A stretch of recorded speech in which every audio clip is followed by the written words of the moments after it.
გამარჯობა, კეთილი იყოს თქვენი დაბრუნება სალომე გასრაძის პოდკასტზე. ჩვენი წარმოდგენია თბილისის აკრები. ახალი თვითმყოფადი უბანი ქალაქში, ვაკე-საბურთალოს შორის ნაფეტრობის გზაზე, უნივერსიტეტის ქუჩიდან 15 წუთის სავალ მანძილზე.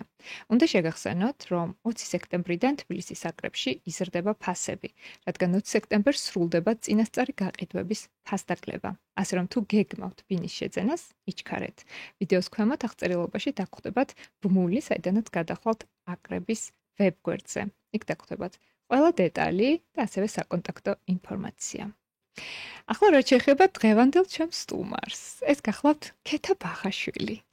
ქეთასაც იცნობენ ჩემი აუდიტორია, ქალების აუდიტორია იცნობს ქეთას და ძალიან გამიხარდა ქეთამ როცა მომწერა რომ თბილისში ვარო, იმიტომ რომ ქეთა 2 წელი აღარ ცხოვრობს საქართველოში, ის არის ნიუ-იორკში, სულ მაინტერესებდა შენი ნიუ-იორკული ცხოვრება, იმიტომ რომ ნიუ-იორკი არის ჩემი უსაყვარლესი ქალაქი და სულ ამბობ ხოლმე რომ თბილისის გარდა თუ სადმე ვიცხოვრობ, ეს არის ნიუ-იორკი და აი შენ ხარ ის ადამიანი, რომელმაც ასე თქვა ჩემი ეს ბავშვობის ოცნება აიხდინა და ასე რომ მადლობა რომ მოხვედი დღეს ჩემთან სტუდიაში სტუმრად და გაგვიზიარებ შენს გამოცდილებას. ძალიან დიდი მადლობა რომ მომიწვია. მე ვუყურებ შენი პოდკასტს და მე და შენ უკვე ბევრი წელი ერთმანეთს ვისწრებთ, მაგრამ განსაკუთრებით ბოლო პერიოდში შენი პოდკასტით აღრთვანებული ვიყავი და ერთი სული მქონდა, როდის ჩამოვიდოდი აქ, რომ შენთან მოსულიყავი, ასე რომ უდიდესი მადლობა რომ ამის შანსი მომეცი და დარწმუნებული ვარ, რომ ძალიან ვისიამოვნებთ ჩვენი ძალიან საინტერესო საუბარი თქმით. მეც დარწმუნებული ვარ ნამდვილად, იმიტომ რომ შენ გაქვს ძალიან მრავალფეროვანი ცხოვრება, ძალიან საინტერესო ადამიანი ხარ ჩემთვის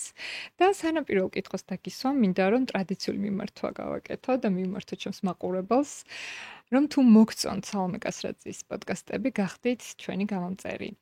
ესე იგი YouTube-ის სტატისტიკა მაჩვენებს, რომ იმ მაყურებელთა რაოდენობიდან, ვინც უყურებს ჩემს პოდკასტებს, მხოლოდ 37%-ს აქვს გამოწერილი არხი. საკმაოდ უცნაური სტატისტიკა, ამიტომ მინდა გთხოვოთ, რომ თუ გაინტერესებთ ჩვენი პოდკასტები, თუ ელოდებით, რაღაც საინტერესოს და ახალს იგებთ, გახდით გამომწერი, იმიტომ რომ ამით ძალიან დამეხმარებით, რომ არხი განვითარდეს, უფრო და უფრო საინტერესო სტუმრები მოვიწვიოს სტუდიაში და თქვენთვის იყოს უფრო სასარგებლო ეს 1 საათი, რომელსაც ჩემთან ერთად გაატარებთ. მადლიერი ვიქნები თქვენი და იმედია რომ კომენტარებსაც არ დაიშურებთ, ლაიქებს, ეს ძალიან ეხმარება. ცოტა ესეთი გაცვეთილი ფრაზაა ხოლმე და შაბლონური, მაგრამ მართლა ძალიან ეხმარება YouTube-ის არხს აი ასეთი მხარდაჭერა.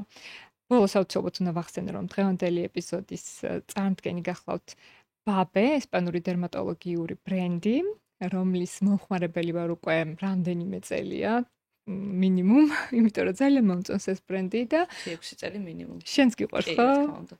ძალიან მიყვარს მეც ბაბე და უფრო მეც ბაბეს შესახებ ჩემს Instagram-ზე ნახავთ, სადაც ვაზიარებ ჩემი ცხოვრების სტილს, თავის მოვლას და სხვადასხვა თავის მოვლის პროდუქტების განხილვასაც ასევე. რა თქმა უნდა, ჩაწერები მიმდინარეობს პოდკასტ არეაში და დავიწყოთ ქეთა. Let's go. მოდი ნიუ-იორკით მინდა რომ დავიწყო შენთან საუბარი, იმიტომ რომ აი ეს არის რაც ყველაზე მეტად მაინტერესებს შენგან. ესე იგი შენ იყავი თბილისში ერთ-ერთი ყველაზე პოპულარული გოგო. ყველა გიცნობს, ძალიან აქტიური იყავი, უდიდესი კონტაქტები ჰქონდა, ძალიან დიდი აუდიტორია შექმენი Beauty Lab-ის სახით და უცებ გადაწყვიტე ნიუ-იორკში წასვლა. რატო მიიღე ეს გადაწყვეტილება, რატო დატოვე თბილისი და აი ახლა რა ეტაპზე ხარ იქ? რა შეკითხვა. ბევრი ფაქტორის ერთობლიობით მიღებული გადაწყვეტილება იყო. ნიუ-იორკში მე პირველად ვიყავი 2018 წელს 1 სემესტრით სასწავლებლად, მაშინ ვიყავი რაღაც ერთადერთი international სტუდენტი, რომელმაც მიიღო ეს full scholarship კოლეჯში სადაც სწავლობდი და პირველად რომ ჩავედი მაშინ 20 წლის ასაკში და თვალები რომ გავახილე და ეს სათამჩენები რომ დავინახე და მე სანამ თვალებს დავხუჭავდი, გავიდა უცბად ის 1 სემესტრი, მივხვდი რომ საკმარისი არ იყო.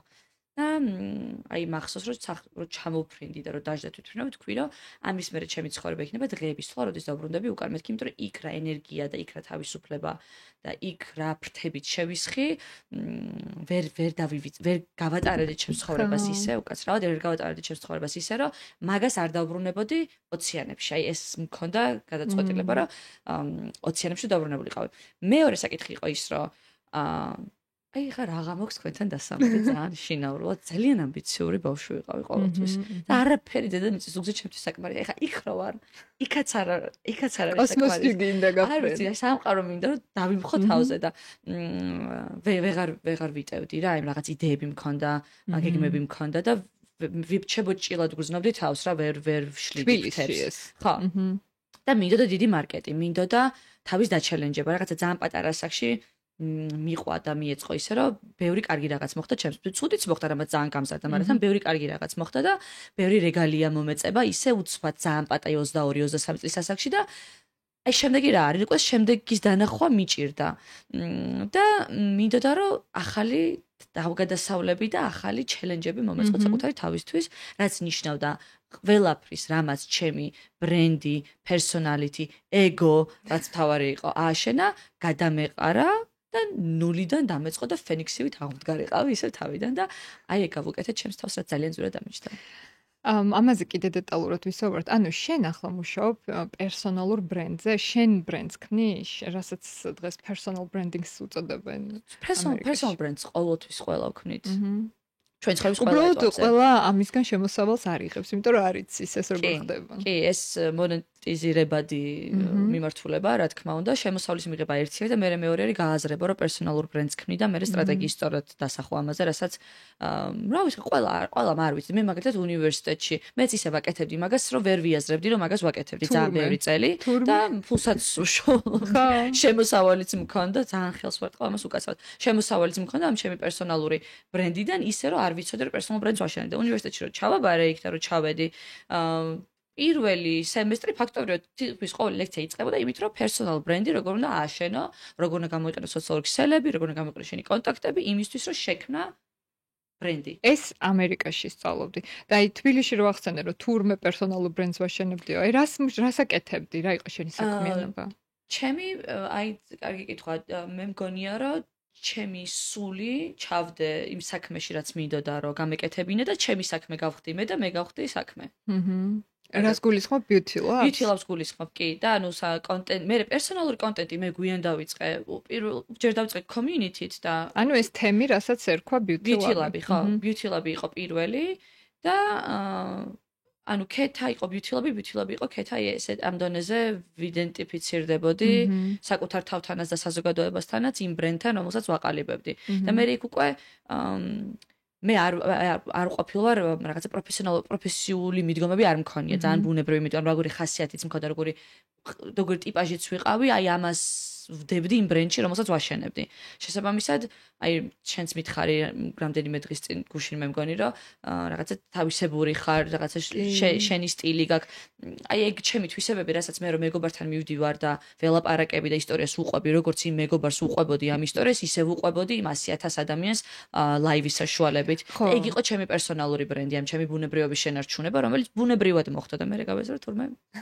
ხო სხვათა შორის არიან მეც მიყვარს ძალიან ბუნებრიობა მაგრამ ვაღიარებ რომ როდესაც კამერა ირთვება რაღაც ცოტა მაინც სხვანაირი ხდები შემგონია რომ აი არანაირად არ ხდები სხვანაირი აი ყველაზე დაუმუშავებელი ინფლუენსერი ხარ აი ესე არ ვიცი ცუდად შეიძლება ძალიან კარგი სიტყვებია ეგ ხო ცოტა ცუდად შეიძლება ჟღერდეს მაგრამ დაუმუშავ აი რაღაცა შეიძლება გაშალაშინება ჭირდება ვიღაცა ჭირდება მეტყველების სწავლა გარეგნობის რაღაც შეცვლა ან რაღაცა რომ აი მართლა ბრენდი შექმნას შენ ამაზე საერთოდ არ გიფიქრი არასდროს ხო გეტყობა ეს ხო აი მე ძალიან მძიმე აკნე რომ მქონდა სხვათა შორის და პრიშიკები რომ მეშდა შუბზე და beauty labs დაფუძნებელი რომ ვიყავი და გოგოს ვასწავლი კანისთვის როგორ მოერდა ვყიდიდი ანტი აკნე პროდუქციას მაშინაც კი არ დამიფარავ სახე და ჩოროთ ვიჯექი და მე მახსოვს მე რა ესე კულისებიდან მომდიოდა ხოლმე სადაქალოს ჩატში რომ სკრინები ვარდებოდა რომ გას უგავს სახე და რაღაცები ეს რას გვასწავ აი სხვათა შორის ეს არის მეც ხომ მაგას ვაკეთებდი ტესტავდი ჩემს კანზე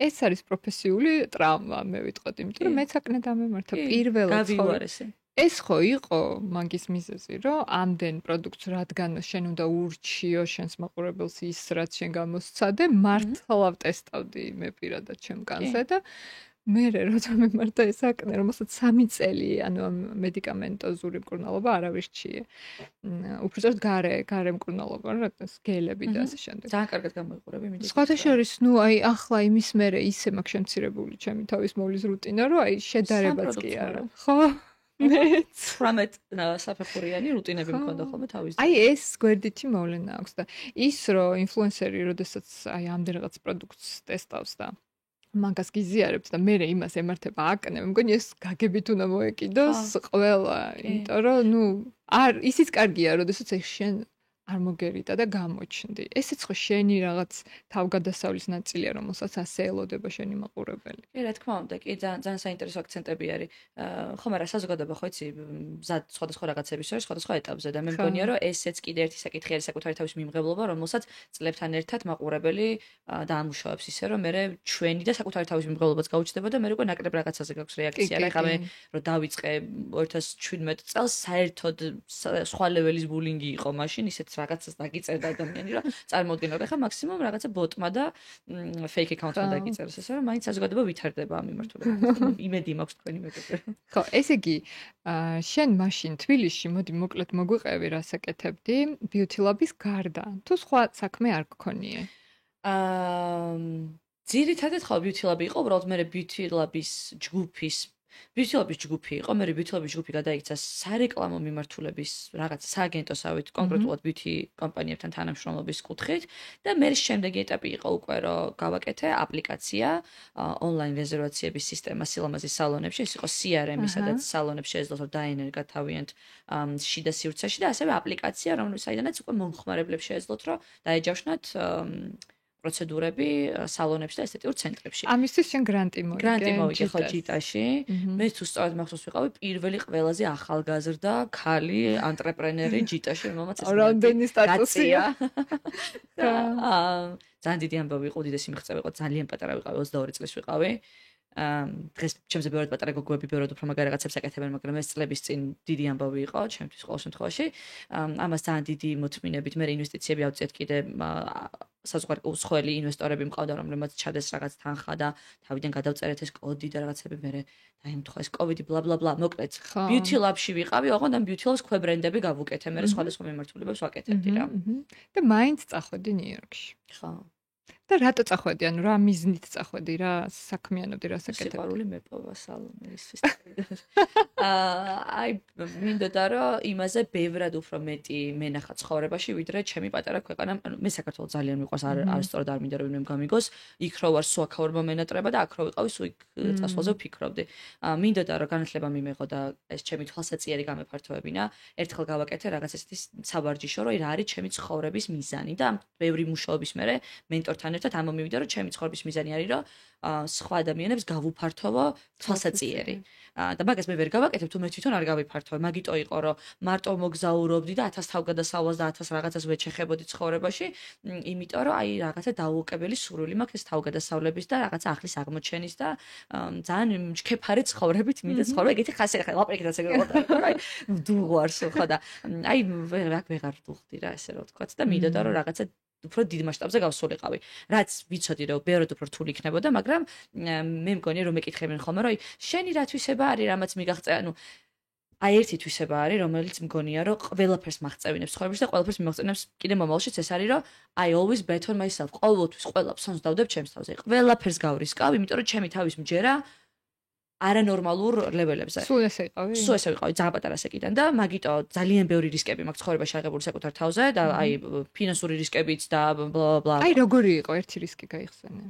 რა ვიცი, მაგალითად მithkom სამსახურზე უარი თუნდაც ნიუ-იორკში ხა, იმიტომ რომ ვიცოდი რომ რაღაც პროექტს გავაკეთებდი ჩემით მარტო. და ნიუ-იორკში ხელფასის გარეშე და სამსახურის გარეშე ყოფნა არ არის მარტივი ამბავი, იმიტომ რომ საერთოდ სხვა ფინანსური პასუხისმგებლობები გვაქვს, უბრალოდ ვერ გადარჩები რომ არ იმუშაო. ხო და აი ეს გადარჩენის ამბავი მაინტერესებს. ნიუ-იორკში რო ჩახვედი, ჯერ იქ ცხოვრება ღირს უძვირესი, ისედაც ბინის ქირა, უბრალოდ კვება, ძალიან ძვირი ღირს, ხო? შენ ჩახვედი სასწავლებლად. მოგვიყევი ამ სწავლის ფინანსების როგორ მოიპოვე? კი, მე მქონდა დაფინანსება უნივერსიტეტიდან რაღაც ნაწილი, მაგის გარდა აი Beauty Labs რო ვაშენებდი წლების განმავლობაში ვაკეთებდი დანაზოგს იმისთვის რომ მე წავსულიყავი და ამერიკაში მესწავლა ისეთი scholarship-ის გარეშე, რომლის მერეც დაბრუნება, ანუ ზოგი scholarship-ი რომ გაძლევენ და მე ვალდებული ხარ რომ დაბრუნდე. ან უნდა აიღო ვალი ბანკიდან, ან უნდა გამოვართო მშობლებს და მე ამ ვარიაციებს არ განვიხილავდი საკუთარი თავისთვის არასდროს. მე ყოველთვის განვიხილავდი რომ ან ვიღებ ჩემი ცოდნით რაღაც scholarship-ს, რადგანაც მომცემენ, ან მაგის გარდა საკუთარი ეს ხო ჩემი ოცნება იყო და ჩემი ოცნების ასრულებაში არავინ არ არის პასუხისმგებელი ჩემი თავის გარდა. აქედან გამომდინარე არასდროს არ მithოვე ჩემი ოჯახისთვის არანაირი ფინანსური მხარდაჭერა, ყოველთვის არც არავისთვის რა, ანუ ეს იყო ჩემთვის, ჩემი თავისთვის და მე უნდა გამეკეთებინა. ამიტომ ეს დანაზოგები გავაკეთე წლების განმავლობაში. და მე წავედი სასწავლებლად. რაც შეეხება დანარჩენ ხარჯებს, იქ არ არის მარტივი და ყველაზე დიდი პრობლემა სტუდენტები ახლა ალბათ ბევრი ვიყურებს, რაც უნდა რომ წავიდეს. სწავლის დაფინანსება ერთი არის რა, კიდევ უფრო მაღალ დაფინანსებებსაც იპოვებენ ბავშვები, მაგრამ მე რიქ ცხოვრება. ხო. ეხლა მოვყვები ერთ ისტორიას. ამ ცხოვრებაში ბევრი ასეტი გვაქვს, ესე რომ ვთქვათ რა.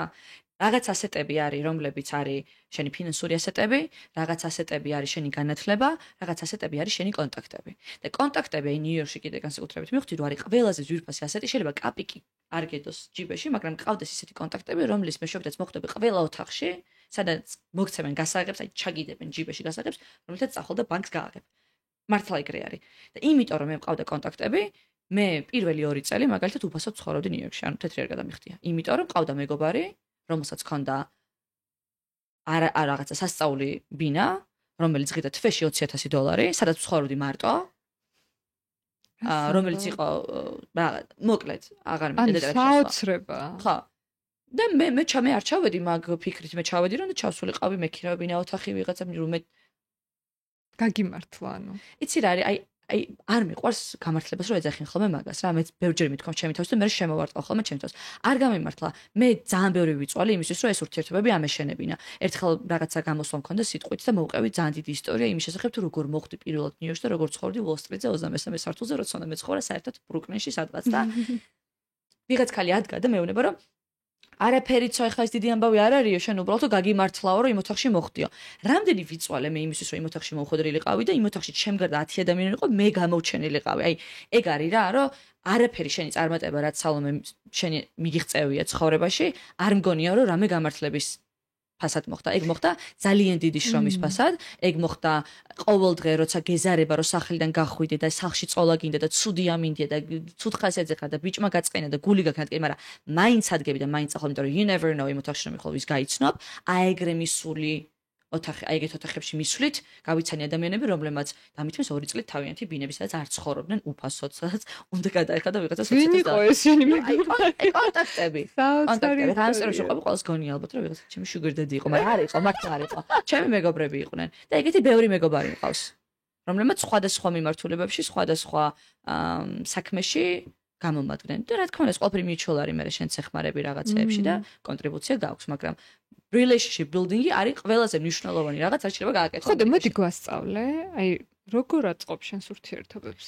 როგორი ხარ შენ და შენთვის თავარი რა არის? გულწრფელი ვარ და მე მგონია რომ ეგ არის რაღაც, რაც ყველაზე უინტელექტუალ ადამიანსაც შეუძლია რომ ამოიცნოს ადამიანში. არ გჭირდება რომ რაღაცა გრაციოზული უნარებით იყო დაჯილდოვებული. ყველაზე უინტელექტუალ ადამიანსაც კი მგონია რომ ის სოციალში გიყურებს. თუ გულწრფელი ხარ, ამოიცნობს რომ გულწრფელი ხარ, თუ ფეიქი ხარ, შეიძლება ვერ დაამუშავოს ტვინში და ვერ გადმოსცეს რატო ფიქრობს ესე ყველა ადამიანმა, მაგრამ gut feeling-ი რასაც ქვია რა, ეს რაღაცი მინიმალური ემოციური ინტელექტის რაღაცა საწყისები ყველა ადამიანში რაღაც ნაბიჯები არის. და მგონია რომ აი მაგით ყველა ხვდება რა intention-ები გაქვს, რა მოტივები გაქვს. კაი, გულწრფელობა კიდე. გულწრფელობა, ენერგია. მე მგონია რომ ბევრს უთქვამ შეფასო ძალიან გადამდები ენერგია მაქვს და ყოველთვის აი რაღაცა light of the parties რო ეძახიან, აი შემაქეს სიცოცხლე ოთახში და ეგ უყვართ ადამიანებს, იმიტომ რომ ჩემთან ერთად ყოველთვის ერთობიან. სასაცილო ვარ და იუმორი კარგი მაქვს და მაგიტო კიდე ერთობიან მაგასთან ერთად. და მე რა ხდება ახლა ერთ ადამიანთან დაამყარებ კარგ კონტაქტს, მე მესამე და მეს მოიყვან და მე ყველა მიცის რომ შენთან ერთად ყოველთვის კარგ სიტუაციაში არიან. ანუ ყველას უნდა რომ შენთან ერთად იყოს, იმიტომ რომ სადაც შენთან ერთად არიან, იქ არიან ადამიანები, რომლებიც გაცნობაც უნდათ. ამიტომ ეგ არის კიდე ერთი საიდუმლო რაც ამოხსენი ბოლო წლებში. ესე იგი, ეს არის ძალიან მნიშვნელოვანი, რასაც შენ ამბობ, კი, გულწრფელობა, მეორე რაც თქვი, ეს არის ენერგია, როგორი ენერგია გაქვს. მე ვიტყოდი, რომ ამ ენერგიას გააჩნია ზოგს პირიქით, აი შენი სრულიად საპირისპირო ენერგია აქვს, მაგრამ ისიც რაღაცით მიმზიდველია. არა, რა თქმა უნდა, კი, რა თქმა უნდა, მე არ მგონია, რომ ეს აუცილებლად, მე ვიძახი კონკრეტულად ჩემში რა არის, რაც იზიდავთ ადამიანებს, თორე რა თქმა უნდა, მე მყავს მეგობრები, რომლებიც ჩემი საპირისპიროები არიან და ოღონდ თემათან დრო გავატარო ყველაფერზე თანახმად. შენ როგორი მეგობარი ხარ? აი რა უთქვამთ შენ მეგობრებს? აი როგორი ხარ? გარდა იმ ჩამონათვალისა, რაც ახსენე. კარგი კითხვა. ბევრი მეგობარი აღარ მყავს, რომლებთანაც ძალიან მეგობრობდი და საინტერესო ასაკში ვარ, აი ხა მგონია რომ აი ამ ასაკში ძალიან ბევრი ურთიერთობა ტყდება რა, რაღაცეები ან ნარჩუნდება, აი 20-იანების ბოლოს, ან ბევრი მეგობრობა, რომელიც 10 წლის წინ დაიწყო და მეგონა რომ მთელი ცხოვრება გაგრძელდებოდა, უბრალოდ აი გამოიცალა ეს ახალიდან თითქოს არც ყოფილა. და ამიტომ ძალიან ისეთი პერიოდი მაქვს ჩემი ცხოვრების გადაფასებების და კარგი კითხვა. ცუდი რაღაცებიც გამიგია. მაგალითად ისო ზოგჯერ ჩემი ენერგია ზედმეტია. როგორი რეაქცია გაქვს? აი რო გაიგე. მტკივა ხოლმე. მტკივა ხოლმე, კი. იმიტომ რომ მეც ვიცი. ზოგჯერ ზედმეტი ვარ.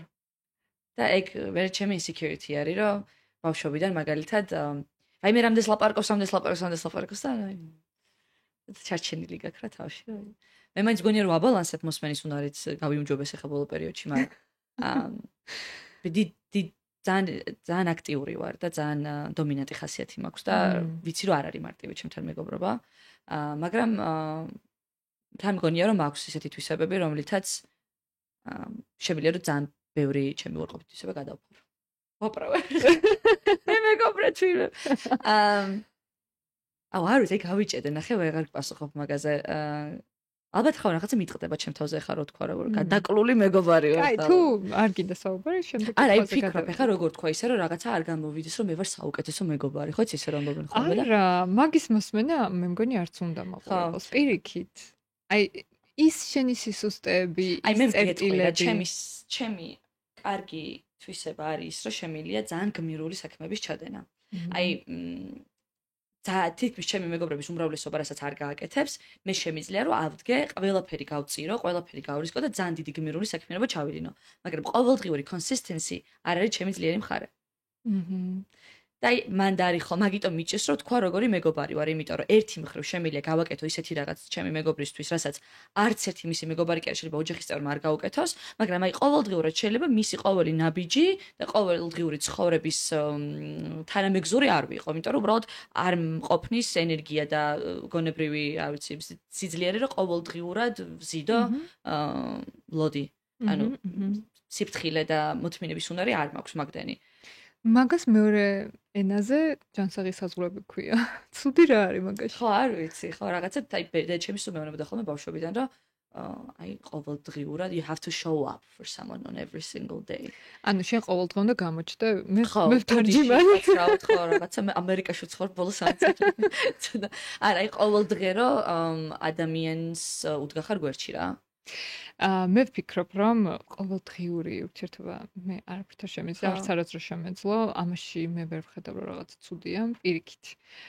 ჩემი აზრით, მთავარია რომ შენმა მეგობარმა აი ყოველთვის ეგულები სადღაც, რომ აი როცა დაჭირდები, ყოველდღიურად მით უმეტეს ხა ამ ასაკში. ხა მე შენზე 10 წლით უფროსი კი ვარ, მაგრამ აი შენ ასაკშიც ესეთი ვიყავი.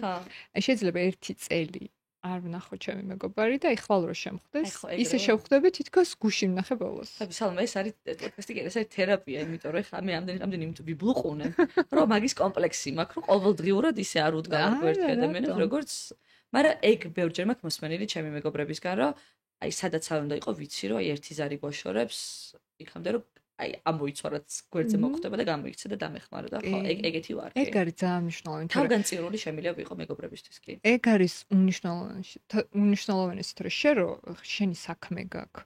ყველანი დაკავებულები ვართ, რაღაცა ინტერესები გვაქვს ასევე, რომელიც მეგობრებს არ მოიცავს. ანუ შენ ხო ხარ ესე ინდივიდუალური პიროვნება.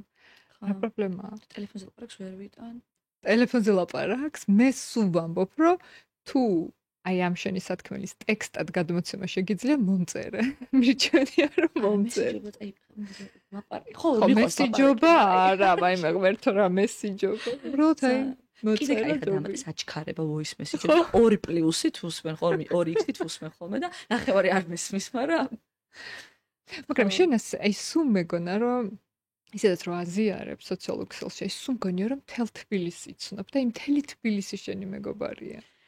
ეხა სხვათა შორის დავფიქრდი მაგაზე. აქ რო ვიყავი, მაშინ ვერ ხვდებოდი მაგას, მაგრამ ეხა რო ჩამოვედი და ძალიან ლიმიტირებული დრო მაქვს და ბევრი ადამიანი მყავს სანახავი, გუშინ მომეძეჩებს. ძალიან ბევრი მეგობარი ყავს. თან ისეთი ძვირფასი ადამიანები არიან, ყველა რომ მიყვარს და ყველას ნახო და ყველასთან რომ მინდა რომ ინდივიდუალურად რაღაც დრო გავატარო. ხო და კი, ბევრი მეგობარი მყავს ხა. და ძალიან ბედნიერი ვარ მაგით, მაგრამ აი ამ დისტანციამ კიდე ეგეც დაარეგულირა რა ინტენსივობა ამ ურთიერთობების და რაღაცა ნაკლებად ტკივა, რაღაცა ნაკლებად შეიძლება გაგიხარდეს კიდეც, მაგრამ და გააჯანსაღა რა, ის სწორი მიმართულება მიეცი ჩემს ლუყუნს. როგორია ნიუ-იორკში ცხოვრება? რთული. ძალიან აი რა გიჭირს ყველაზე მეტად? ეხლა აღარო არის ეს ცუდად როგორც ვიყავი თავიდან. ცუდად იყავი? ძალიან ცუდად ვიყავი, პანიკური შეტევები დამეწყო რომ ჩავედი პირველად ცხოვრებაში. აი როგორ გამოიხატებოდა? თვალებში მიბნელდებოდა, მაგალითად ფარდას ვერ წევდი ზემოთ, იმიტომ რომ შუქი რო შემოდიოდა და შენობებს რო ხედავდი, აი ეს შენობების დანახვაზეც ვოცნებობდი სანამ ჩავიდოდი. იმ შენობებს ვეღარ უყურებდი და იყო რაღაც 1-2 კვირა რომ საერთოდ სახლიდან არ გავდიოდი, იმიტომ რომ დახურული მქონდეს რომ არ დამენახა. ქუჩაში რო გავდიოდი, მეგონა რომ შენობები იხრებოდა ჩემკენ და მეცემოდა. რაღაცა ღებინების შეგრძნება მქონდა, ოღონდ რა თქმა უნდა არაფერი არ მჭირდა. რამდენჯერმე აი მინი გათიშვის ეპიზოდი მქონდა ოთახში და ნუ ისტერიული, აი სუნთქვის პრობლემები და ასე შემდეგ. მე არასდროს არ მქონია ესეთი პრობლემა, რა ვიცი, კი იცი შენ ჩემი სხვა ისტორიები, ბევრი რამე გამივლია ცხოვრებაში არასასიმონო მოვლენები, მაგრამ ესეთი რამე არ დამართნი არასდროს და ეგ დამემართა იმიტომ, რომ ჩავედი და არავინ არ ვიყავი. და მივხვდი ისე რომ მაგიტო წავედი, რომ ნულიდან დამეწყო ყველაფერი. აი როცა მიჩვეული ხარ, თან ყურე მე მაგაში გავიზარდე. ეგ არ იყო რომ რაღაც ასაკის მერე გადავედი ამ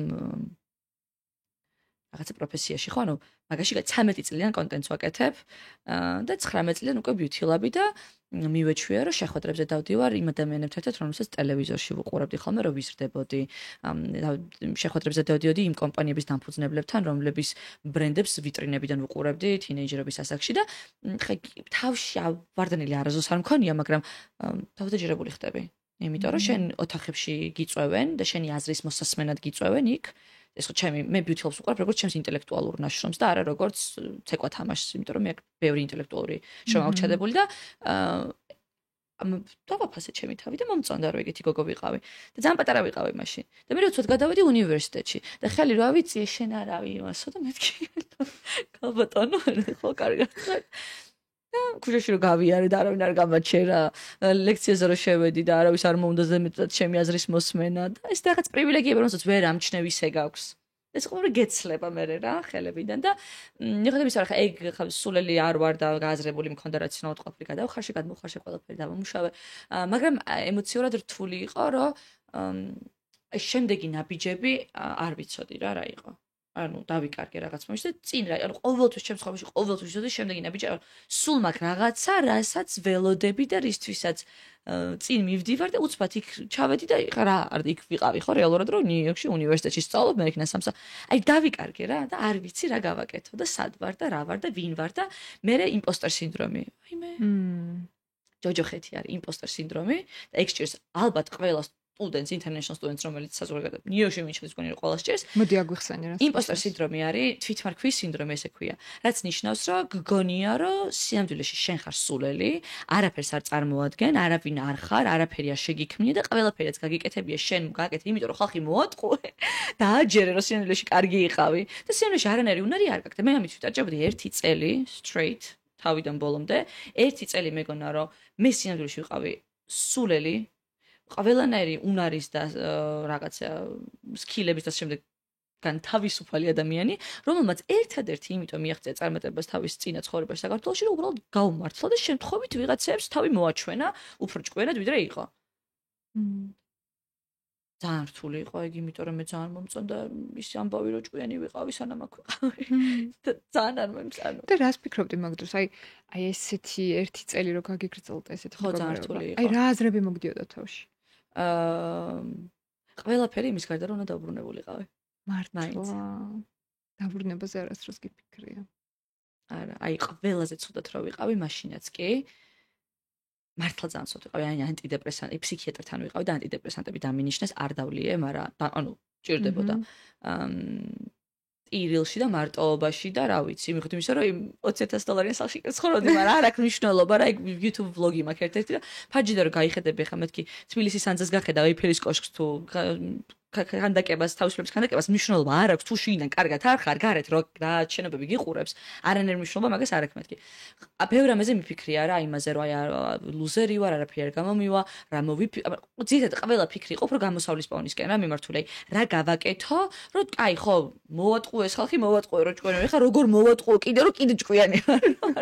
როგორ გავაგრძელო ჩემი ტყუილი რა, მაგაზე ვიყავ, რომ აი საქართველოს ხო დავამუღამე ეს ტყუილის თქმა და მოდი ხა ამერიკაშიც დავაგოიმოთ ეს ხალხი, იმიტომ ძალიან ჭკვიანი ვარ. სიამოვნებაში მეგობრებო, მართლა ჭკვიანი ვარ.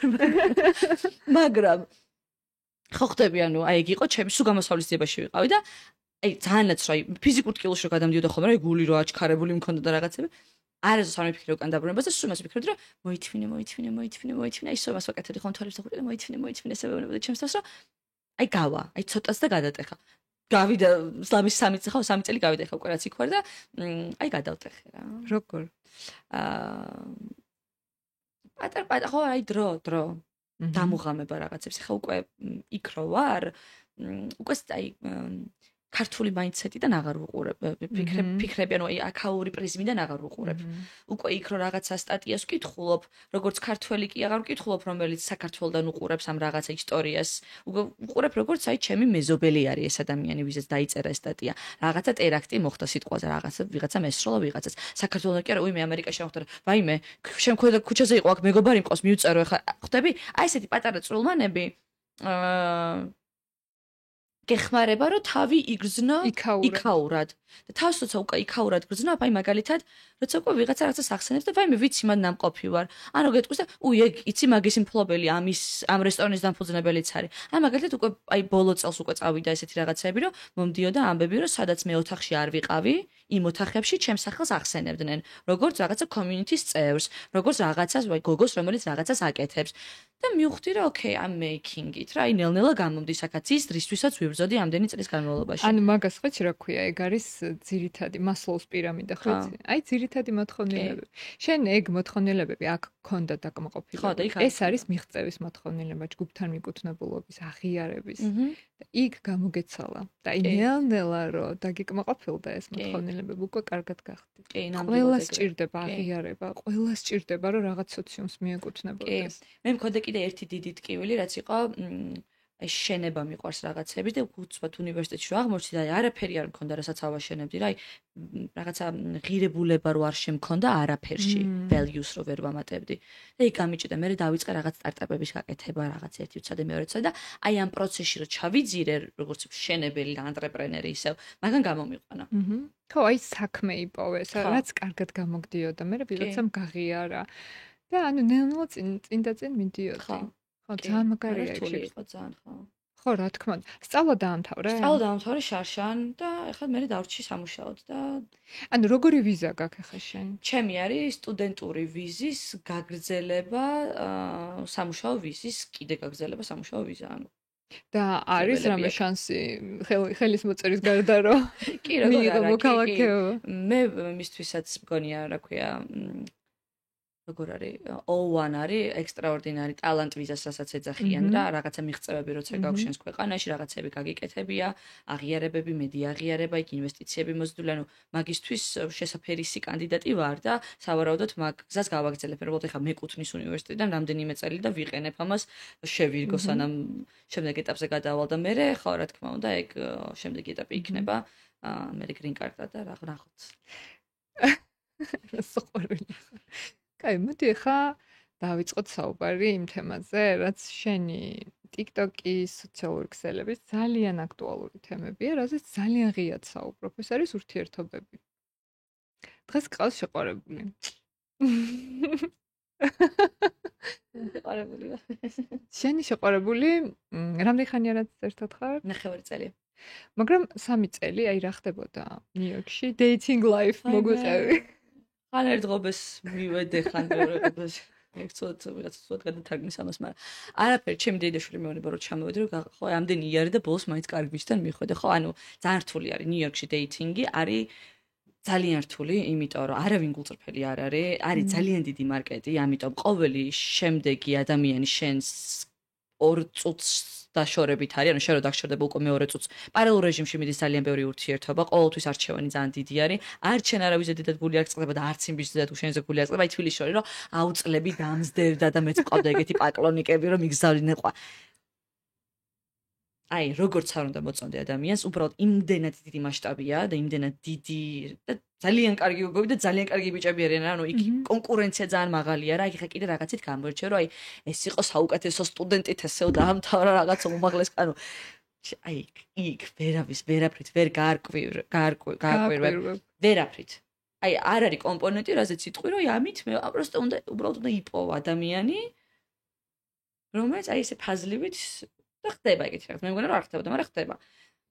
მაგრამ დანარჩენი ყველაფერი არის მომზადება, რომ ისწავლო საკუთარი თავი და გამოცადო ვინ ხარ, რა გინდა, რა მოგწონს, რა არ მოგწონს, განსაკუთრებით როცა გადადიხარ სხვა ქვეყანაში, სხვა ქვეყანაში და არ იზრდები იმ კულტურაში, რომელიც იქ ხდება, ხო?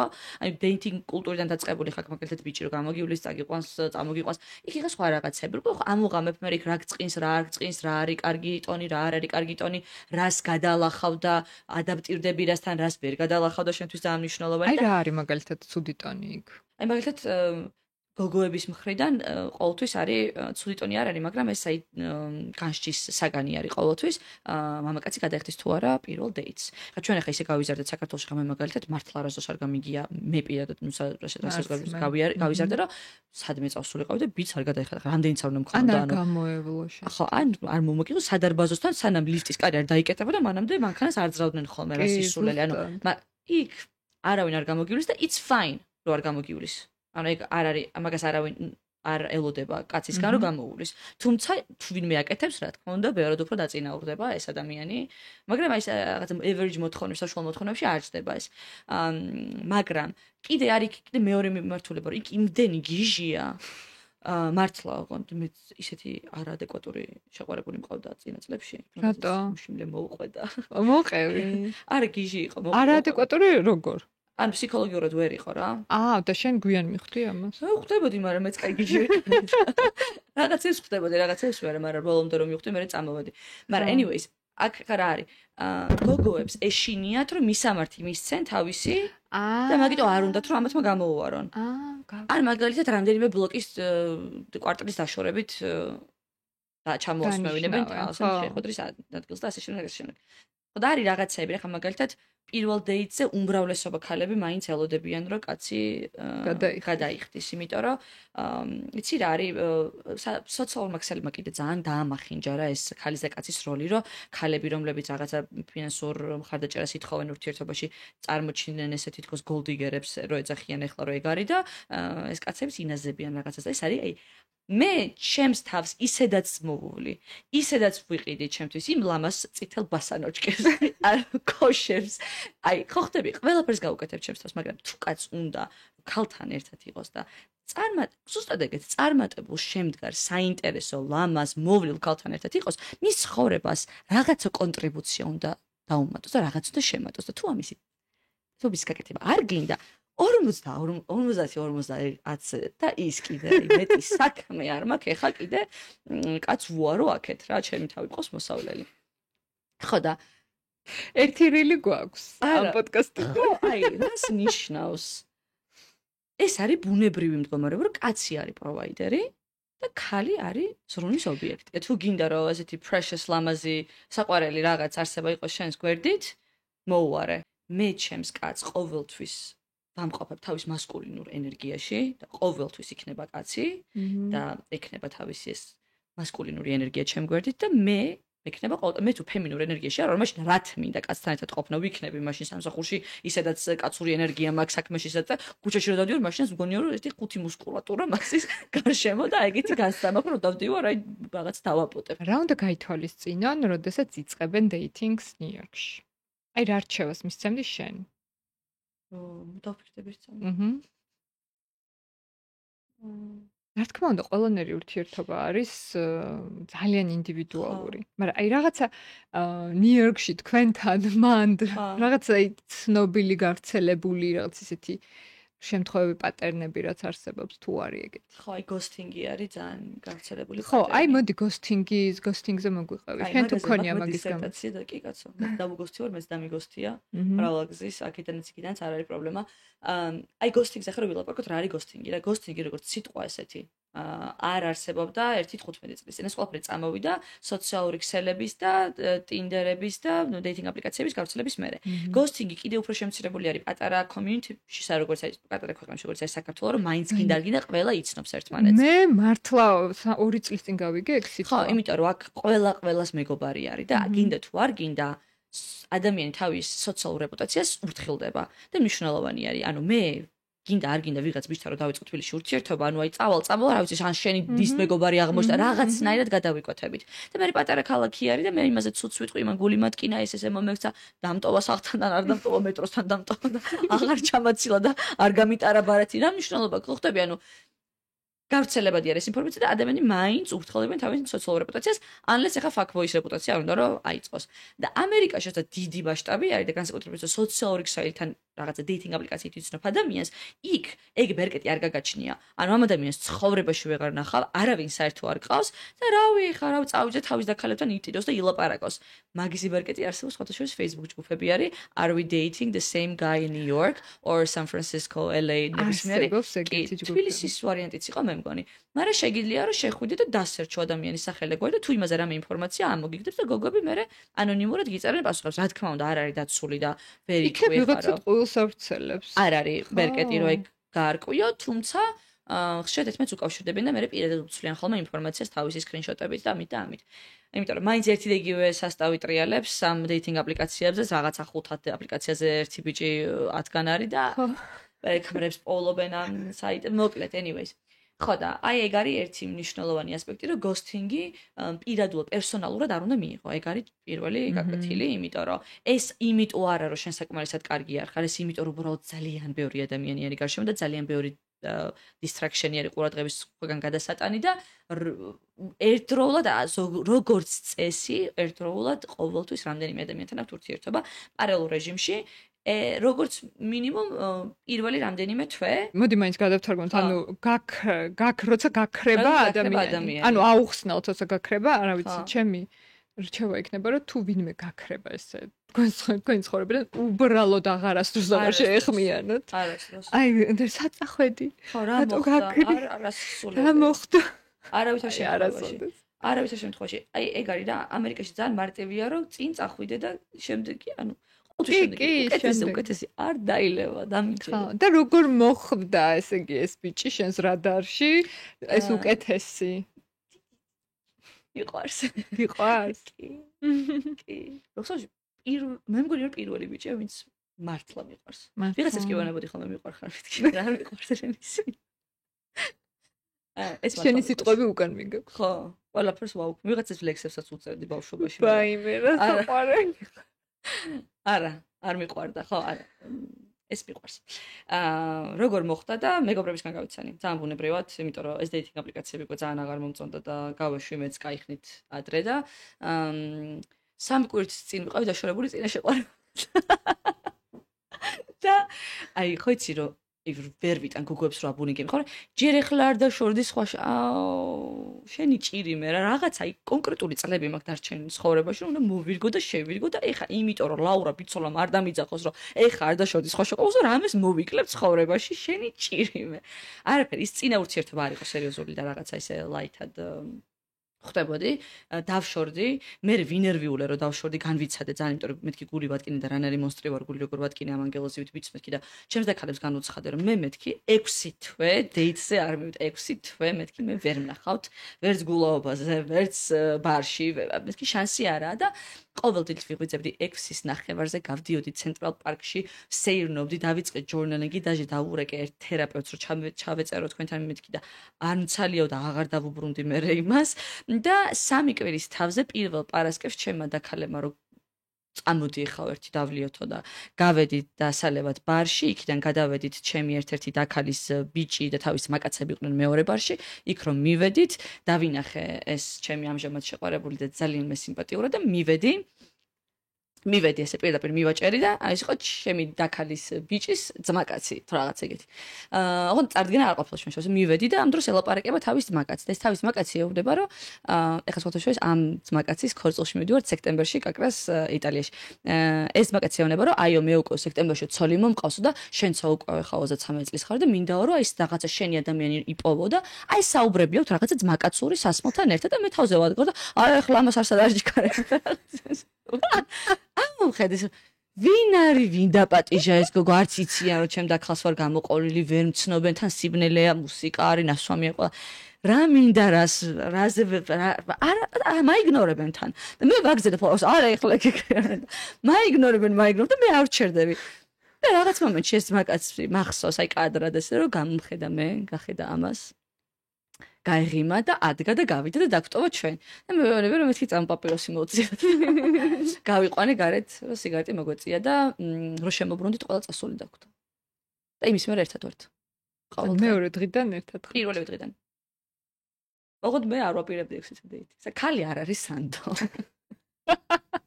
აი ხო არა მე ესე ვიძახით ხოლმე მე და ჩემი ბიჭი რომ when you know to it's რომ ეგრევე მიხვდები ხა მე ცხოვრებაში ამდენ წელი სოციოლოგიურ მაგ პირველი ბიჭი ვინც დავპოსტე. ეხა ისიც არის რომ ეს უბრალოდ სიმპათიური და დანარჩენი არ მევასებოდნენ მაგისტრალი. მაგრამ ხო ხტები რა ანუ ეს გამოსაჩენი არის მაინც ხავს. ხომ რო არა. ლამარები ცოლები. ეგრევე ხო არა ლამარები ცოლებმა მეგონია ჯერ არ იციან იმიტომ რომ ინსტაგრამზე ჯერ არ არიან შემოსაულები მაგრამ TikTok-ზე დავდე რაღაცები და ანუ სამკვირვეს თუ რაღაცა ეგრევე დავდე რა და ამდენი წელი სოციოლოგიქსელი მაგ არას დროს ჩემს არც ერთ გვერდზე ბიჭის გაჩაჩანება არ ყოფილა ვიღაცებზე კი მიგონენ ხოლმე ისიც მაგრამ არასდროს ვინცაც მართლა ხვდებოდი არავინ არ არიცოდა ამაზე გავაცხადე ეგრევე ხო მე ვფიქრობ რომ ეგრეა იცი აი სანამ არ ხარ დარწმუნებული იმ ადამიანში არ უნდა გააზიარო ხო ძალიან დარწმუნებულები რო არიან მაშინაც არ უყვართ ხოლმე და that's fine too უბრალოდ მე ძალიან მესიმპათიური ანუ ვინ არის იქაურია თუ ემიგრანტია არა ამერიკელია იქ დაბადებული გაზრდილი გერმანული გვარით და გერმანული წარმოშობით მაგრამ ამერიკელი ესე იგი ნახე შენი ადამიანი ჩემი ადამიანი ვიპოვე კი სულ მეგონა რომ აი აწლების წინ რომ აი ამერიკელს განსაკუთრებით ამერიკას აი ევროპელი კიდევ უშვებდი რა ამერიკელს მეგონა რომ ვერ გავუგებდი იმიტომ რომ ცოტა ზედაპირულები არიან და ცოტა ინფანტილურები არიან ბევრი მიმართულებით მაგრამ კი და ძალიან ბევრი ცოტა ვერ არის უბრალოდ ხო კი ეგეთი გამოცდილებებიც მქონია არა ხო რაღაცა მართლა ვერ არიან დარწმუნებული არიან ხო და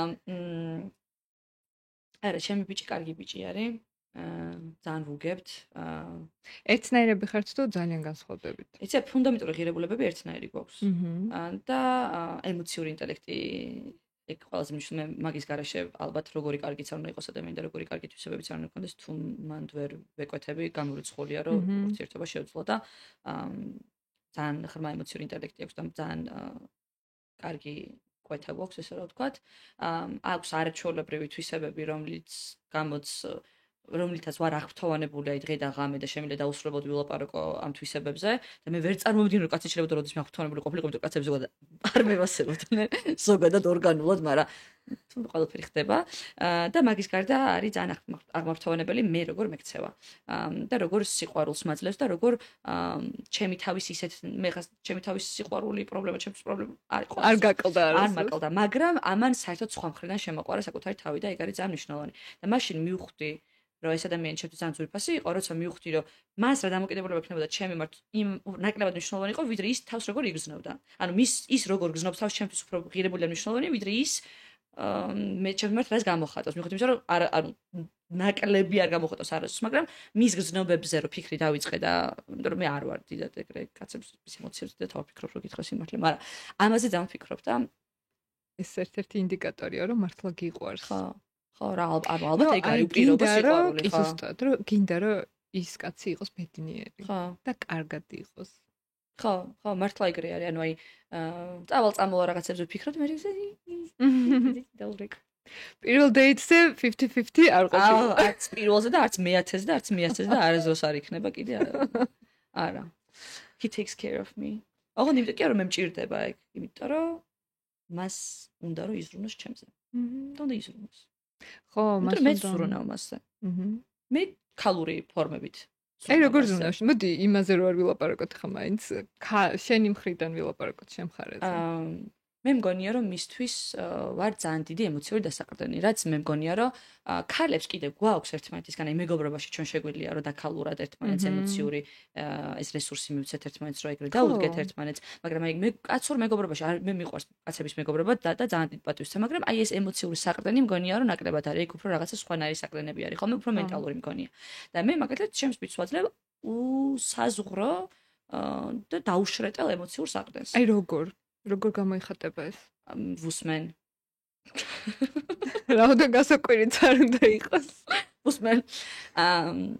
არ ვიცი, საუბრები გვაქვს ძალიან სიღრმისეული და სანამ რაღაცას იტყვის და რაღაცას გაიფიქრებს, მე უკვე ვიცი რას ფიქრობს, იმიტომ რომ შემიძლია რომ მის წყალში შევიდე და ვიგზნო მისი ყველა ემოცია და ვალიდაცია მივცე მის ემოციებს, მჯერა მისი წარმატება მიხარია, იცის როგორ მიციმებს თვალები ყოველ ჯერზე, როცა რაღაცა ბედნიერება ხდება მის ცხოვრებაში, იცის რომ შემიძლია დავა პრიორიტეტო მისი, მიუხედავად იმისა, რომ არასდროს არ მოუთხოვე და ყოველთვის მაინც ისე გამოდის, რომ ჩემი რაღაცები ხოლმე დაპრიორიტეტებული, მაგრამ მაინც იცის რომ შემიძლია რომ ჩემი აი ყველაფერი გადავდო და მის საქმეზე, მის ცხოვრებაზე ვიზრუნო.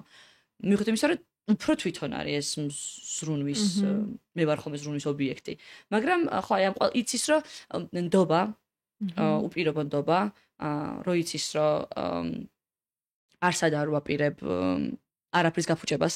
არსად არ წახვალ. ხო, არსად არ წავალ რა. ეგ არის ძალიან მაგარი, რომ აი მაგაზე ჩემო მეგობარმა მითხრა გუშინ, რომ აუ რამხელა ნდობა აქვსო შენიო, რომ ესე ამდენი ხნით გამოგიშვაო საქართველოშიო და მე ვუთხარი, რომ ეგ საერთოდ არც კი ყოფილა განხილვის საგანი, ანუ ეგ თუ არ არის ფუნდამენტი ურთიერთობის საერთოდ რატო ვარ ადამიანთან, რომელმაც შეიძლება გაიფიქროს, რომ ეხლა ეს რო სამი კვირით თბილისში მიდის, ნეტა რას, ანუ ეგ არც დაბადებულა, თვითონაც წასულა თავის მეგობრებთან ერთად სხვა შტატში და რა თქმა უნდა, აი პირიქით მიხარეთ, მაგის გარდა ეს სხვადასხვა ერთი თემა იყო, გოგო მეგობრები, მაგალითად, ან ჩემი ბიჭი მეგობრები. არანაირი პრობლემა არ აქვს იმას, მე რომ ბიჭი მეგობრები მყავს და არ ვიცი, ჩახუტებულები ვართ, ეხლა თბილისში ვარ ჩამოსული და მაგის უახლოესი გოგო მეგობრები ასევე რაღაცა რო დავთვრები და ზურგზე შეახტება, აი არანაირი პრობლემა არ მაქვს საერთოდ, აი საერთოდ იმ ხელონდობა და პატივისცემა მაქვს ამ ადამიანს, რომ რა სისულელი მაგას როგორ ვაკატებ ან იმას ან ჩემს თავს, რომ ეგ გავფიქრო, თუმცა არავინ არ ვიცით რა იქნება მომავალში, ხო ახლა ეგ ვიცით. მაგრამ ახლა ასე გრძნობ რა თავი. ხო, ეგრე გრძნობ და რავი, ესე თუ არ ვიგრძნობ, არც მინდა ურთიერთობაში ყოფნა. იმაზე ფიქრი, რომ ეხლა ის ვის ურეკავს და იმან რაღაცა ჩემ დაქალთან გაიარა, აუ ეხლა მაგის თავი ვისაუბრებ და მაგაზე ნერვი ვლო. აი, ურთიერთობა არის იმისთვის, რომ ბედნიერება შემოიტანოს შენს ცხოვრებაში, გაგახალისოს, გაგაბედნიეროს, თუ სტრესი ცხოვრებაში ისედაც ყველას იმდენი სტრესი გვაქვს, ურთიერთობა თუ კიდე დამატებით სტრესი შემოიტანა, რა სიკვდილად მინდა? არ არის ეგრე. ზუსტად. ხო და. ხო, კაცმა შენი ცხოვრება რაღაცით უკეთესი უნდა გახადოს. ხო და ხალხად კაცისაც. ხალხად კაცი, ანუ სხვა ესე თუ არ ხდება, აი რა აზრი აქვს? ხო, იმიტომ რომ მარტო მე აი არაჩვეულად გძნობ თავს, ძალიან კარგად ვარ. ხო. რა თქმა უნდა, ხა გაცილებით უკეთესად გძნობ თავს ჩემს საყვარელ ადამიანთან ერთად, მაგრამ თუ აი ესეთი ურთიერთობა, აი იცი ხო იცი რომ ამბობ ხო, რომ ესეთი თუ არ იქნება, არ მინდა, რომ აი ესეთი რაც წარმომედგინე, ეგეთი არის ხა ჩემი ურთიერთობა. ეგეთი თუ არ იქნებოდა, არ მენდომებოდა რა. ამიტომ ძალიან მაგარია, კი, გეტყობა რომ ბედნიერი ხარ. ეხლა მაინტერესებს ეს love life-ი გასაგებია, ეხლა მაინტერესებს საქმე. შენ დაამთავრე სწავლა. ახლა მუშაობ ნიუ-იორკში. კი, მუშაობ, მაგის გარდა მაქვს ჩემი პროექტები და მაგის გარდა ვაკეთებ ახლა კიდე ჩემს ერთ-ერთ ახალ წამოწყებას, რომელიც იქნება დაახლოებით ბიუთილობის ანალოგი, ოღონდ ამერიკულ მარკეტზე მორგებული და უფრო სხვა იდეით. და ეხლა ეს იდეა რა არის? მე უნივერსიტეტს რომ ამთავრებდი, დავწერე თეზისი. ეს community იქნება ემიგრანტი ქალების community, ოღონდ მარტო ქართველების არა, ყველა ემიგრანტი ქალის.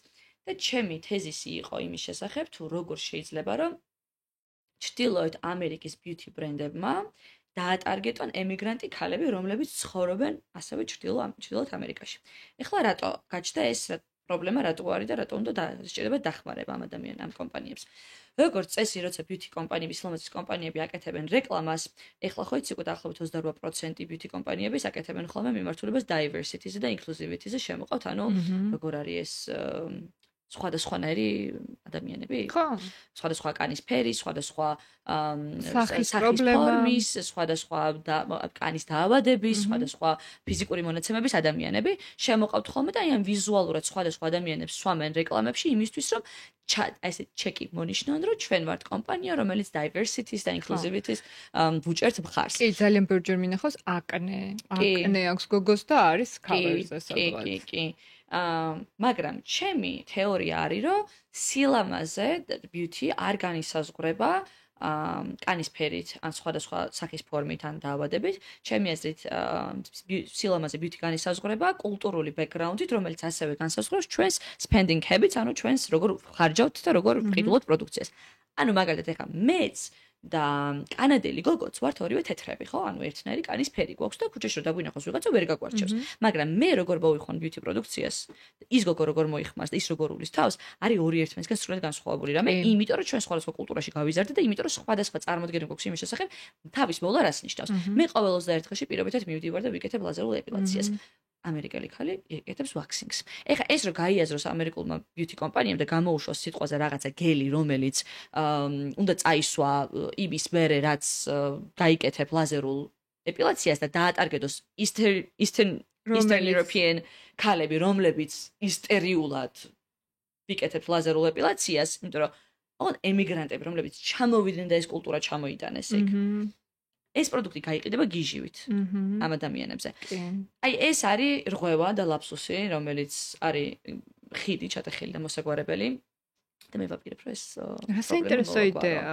ძალიან საინტერესო. ხო, აი ბევრი ვიფიქრე რა მაგაზე და უნივერსიტეტს რომ ამთავრდი, დავწერე ძალიან დიდი თეზისი ამასთან დაკავშირებით და დავიცავი დისერტაცია და მე მეგონა რომ მეთქი ეხლა მე ამას მოდის გავაკეთებ და მე ერთი წლის მერე რომ მივუბრუნდი მაგ ამბავს აღმოჩნდა რომ უკვე ყველაფერი მქონდა იმისთვის რომ გამეკეთებინა კონტაქტებიც, ინფორმაციებიც, ცოდნაც, გამოცდილებაც ამერიკულ ბაზარზე და ეხლა უკვე აი რაღაცა მოლაპარაკებები გვაქვს რაღაც საკმაოდ დიდ ბრენდებთან და წესით დავიწყებთ უკვე ივენთების გაკეთებას და რაღაც. უი, რა საინტერესოა, გილოცავ, კეთხა, მაგარი წამოწყება. ჯერ არაფერი არ ყოფილა ესე, მაგრამ ხო, მაგრამ დასაწყისიც ხომ ისოლოც აღსანიშნავია. კი. და ამასობაში beauty lab-ი რა შვება? beauty lab-ი ისევ არსებობს, beauty lab-ი მე მგონია რომ აქტუალურობას არასდროს არ დაკარგავს და მაგაზე ვსაუბრობდით წეგან სხვათა შორის, რომ საქართველოში როცა ჯერ ინფლუენსერ მარკეტინგი არ იყო დიდად გათვითცნობიერებული და მოხდილი, ესე რომ ვთქვათ, ამერიკაში უკვე დიდი ამბავი იყო. ამერიკა მე ხა კონტენტ კრეატორობას რა თქმა უნდა ისევ თავისი წილი ადგილი აქვს, მაგრამ ამერიკაში ხა მაგალითად community არის უფრო პირველ ადგილზე და ეგ არის რასაც ყველაზე მეტად ხა ყურადღება ექცევა და 20-25 სხვათა შორის სტატუსი მეწერა მაგაზე რომ სამი სის პრინციპი იქნება კონტენტი, კოლაბორაცია და community არის სამი მთავარი პრინციპი, რომელზეც აშენდება ახლა კონტენტი და ყველაზე მეტი ფული მანწავა. და პლატფორმა რა იქნება? სოციალური ქსელები, ხო, ანუ ყველაზე ესეთი სოციალური ქსელი რომელი იქნება აი ამ თემებისთვის? Instagram-ი, TikTok-ი და ხა LinkedIn-ი კიდე ძალიან წინ მოდის, იმიტომ რომ პროფესიულიდან გადადის უკვე content creation-ში და ძალიან მნიშვნელოვანი, მაგრამ მაგის გარდა უამრავი სხვადასხვა პლატფორმა მოდის ახლა იმის მიხედვით როგორ ვითარდება content creation-ი. აქედან გამომდინარე beauty lab-ზე მე მაინც ძალიან დიდი ამბიციები მაქვს, იმიტომ რომ community არსებული უძლიერესი community არის, რომელიც რაღაც ეტაპზე როცა ისევ გადაინაცვლებს ქართული მარკეტი, influencer marketing-ის რაღაცა ვირუსიდან ცოტა უფრო კონცენტრირებულ community-ზე beauty lab-ი ისევ იქ იქნება. თუმცა რაღაც ახალი იდეები მაქვს, მანდაც ახალ პროექტზე მუშაობს, სადაც beauty-დან ცოტა სხვა მიმართულებებში გადავალთ. ერთ-ერთი პროექტი, რომელიც გვაქვს ერთ-ერთ ქართულ ბრენდთან, გვაქვს ესეთი კოლაბორაცია. გოგოებ გათამაშებას ვაკეთებ პირობითად, ვირჩევთ სამ გოგოს რაღაცა შემთხვევით პრინციპით. ამ სამ გოგოს, რომელსაც სულ უნდათ რომ ყოფილიყვნენ კონტენტ კრეატორები, მაგრამ არ ქონდათ. კონტენტ კრეატორი გახდა რა გჭირდება? გჭირდება პლატფორმა, სადაც აუდიტორიაზე გახვალ, გჭირდება პროდუქტი, რომელსაც ილაპარაკებ და გჭირდება ცოდნა, როგორ უნდა გაკეთო კონტენტი, ხო? აქედან გამომდინარე, ჩვენ ვჩუქნით, აი ინფლუენსერებს რომ დიდ ბოქსებს უგზავნიან ხოლმე, ეგეთ სასაჩუქრე ყუთს, სადაც უამრავი პროდუქტია, რომელიც შეუძლია რომ გამოიყენოს და რა ვიცი, ორი თვის კონტენტის მასალა გააკეთოს. მერე პლატფორმას ვაძლევთ beauty labs, რომ მათი პირველი გამოჩენა მოხდეს beauty labs-ზე, რომ ეს ყურადღება მიიქციოს და რაღაცა ფოლოვერები წაიყვანოს თავის პირად გვერდზე და მე მევუტარებ mentorship-ის სესიას 1 საათიან, სადაც ვასწავლი როგორ უნდა გააკეთოს კონტენტი, რა არის საწყისები, როგორ უნდა მიუდგეს ამ პლატფორმას, რა არის აპრობირებული მეთოდი, რა არის ტრენდი, ასე შემდეგ და მაგ 1 საათიან mentorship-ის სესიას ვაკეთებთ და მე უკვე ეს გოგოები მზად არიან, რომ თავისით გააგრძელონ ეს თავისი კონტენტ კრეატორების გზა. თუმცა ეხლა ამ პროექტის სხვა საფეხურზე გადაყვანაზე მუშაობ და ეგეც ერთი პროექტია, რომელსაც რა საინტერესოა გილოცავ ამასაც. ესე იგი, ძალიან მრავალმხრივ ისინი გაქვს სიახლეები, ყველა სხვადასხვა სფეროში. პირად ცხოვრებაში, საქმეში, ამერიკაში, საქმეში, საქართველოში. ისე შენ კონტენტი ძალიან დიდი აუდიტორია ყავს TikTok-ზეც და Instagram-ზეც და ორივე ერთად, ну, აი ეს Beauty Lab-ი რო გამოვაკლოთ, ძალიან დიდი აუდიტორიაა და ეს გამიზნული გქონდა თუ შემთხვევით მოხდა? თავისით მოხდა ყველაფერი. ხო. უბრალოდ, რა ვიცი, აი ეხლა მე და შესანამ ამ ვიდეოს ჩაწერას დავიწყებდით, ხო? პოდკასტის ხო საუბრობდით. რამე სხვაობას ატყობ, როგორ ლაპარაკობდით კამერის უკან და როგორ ხო, აი ზუსტად ისეთი ხო. და აი მაგის ბრალი არის, მე ესე მგონია რა. თორე ხა რაღაცა არ ჩურ ფიზიკის კანონები არ გამომიგონებია, რომ ესმინა და ჩემგან რამე ესწავლოთ განსაკუთრებით. არა, ნუ იყო ერთი პერიოდი მართლა TikTok-ზე სუშენ იყავი რაღაცა მოხელე კაცი. თის კაცის ტრენდი. ეგ სტრატეგია იყო, ეგ დავწერე, case studies ვაკეთებდი. უნივერსიტეტისთვის და ტესტავდი რაღაცეებს და ამან რო წაიღო, მე ჩავაჭირე. ძალიან ჩავაჭირე, ისე ჩავაჭირე, დღეში 20 ვიდეოს ვიღებდი. მართლა და დებდი TikTok-ზე. და 20 დღეში მომემატა 100,000 გამომწერე. 20 დღეში? კი. და ლაივებს რო ვაკეთებდი 12,000 ადამიანი, ანუ უნიკალური მაყურებელი მყავდა იმ მომენტში და მთლიანობაში ერთად რო დაგეთვალა, ალბათ რა ვიცი 30,000 ადიოდა უკვე რა. და ეს ხალხი ელოდებოდა შენგან მთის კაცს შენ გვერდში. შევატოვე, ხო იცი მიწერენ ხოლმე. ფაინე, ეგ იცი. კომენტ ახლა რომ დავდე ჩემი და ჩემი ბიჭის ვიდეოები, ვიღაცები მიწერენ, რომ ეგ არის მთის კაც რო გპირდებოდა და ბოლოს წავიდა მაინც ამერიკელთან და რაღაცა. და ძალიან იმედგაცრუებულები მყავს ჩემი TikTok ფოლოვერები და ძალიან მიგოდი შეფა. ხო იცი ვიტყვები ხოლმე, რა არა მეთქის დედოფლის წყაროელი. რა ვიცი ხო სადაორე დედოფლის წყაროელი. შენ საყვარელი პლატფორმა რომელია? Facebook. მართლა? ეგ პირველი ხარ ვინც მაგას ამბობს? ყველაფერი. სინამდვილე ხანი არ გამიგია რომ Facebook-ია ჩემი საყვარელი პლატფორმა. კი, რა თქმა უნდა, ხა ძალიან ცოტა დროს ვატარებ მე თვითონ უკვე Facebook-ზე განსაკუთრებით, რაც ხა Beauty Lab-შიც ეგრე ძალიან აღარ ვაქტიურებ, მაგრამ მე ზოგადად ძალიან ერთგული ადამიანი ვარ, ესე იგი, მეგობრობაზე რომ მკითხე, ერთგულება. Facebook-მა მომცა ყველაფერი, რაც მაქვს დღეს ცხოვრებაში. Facebook-ზე ვისწავლე, რომ თურმე უნდა გამეკეთებინე კონტენტი, მაშინ სანამ კონტენტ კრეატორობა საერთოდ სიტყვა იარსებოდა. 13 წლის ვიყავი, რომ დავიწყე. Facebook-ზე მქონდა ცალკე გვერდი გაკეთებული, ეწერა ქეთას მოთხრობები. და იგრძნობდი ხოლმე პატარა მოთხრობებს, ჩემს ჩანახატებს წერა მიყვარდა ძალიან. Facebook-მა მომცა Beauty Lab-ი. Facebook-მა მომცა ჩემი პირადი გვერდი. Facebook-მა ერთი პატარა სტუდენტი გოგოდან დამაკავშირა გამხდა გოგოთ, რომელიცაც ძალიან დიდი კავშირები და ბევრი კეთილის მოსურვე, ბოროტის მოსურვე არის ყველაფერი, მაგრამ რაღაც პედესტალზე, პედესტალს სიტყვა გამომიყვანა რაღაცა ჩემი ჩაკეტილი ოთახინა, სადაც უბრალოდ ვიჯექი და ვწერდი. და სტუდენტი ვიყავი და უნივერსიტეტში დავდიოდი. და ძალიან მიყვარს და პატივს ვცემ და მარკს მოვიკითხავ აქედან. ოც შერს გეთახმები, აი ჩემთვის ეს იყო Instagram-ი. აი ზუსტად რა ჩვენ ახსენიე ხა, ეგ იყო ჩემთვის Instagram-ი და დღემდე არის. არ არსებობს პლატფორმა, რომელიც Instagram-ს მირჩევნია, ეს არის ჩემი აუდიტორია. არა YouTube-იც.